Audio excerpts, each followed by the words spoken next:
Hello everyone, in this video I'm going to show you how to import in Capcut.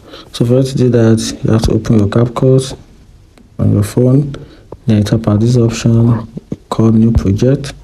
Once you do that, then you can import any form of files, be it videos or photos from your gallery.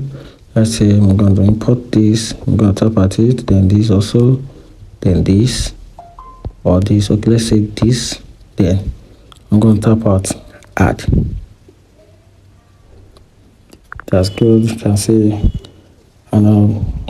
that's been added to my timeline, and if I want to add another, I want to import another file, maybe videos or photos, I'll just come down here and tap out this option called overlay. If you find this video helpful, like and follow for more. Thank you.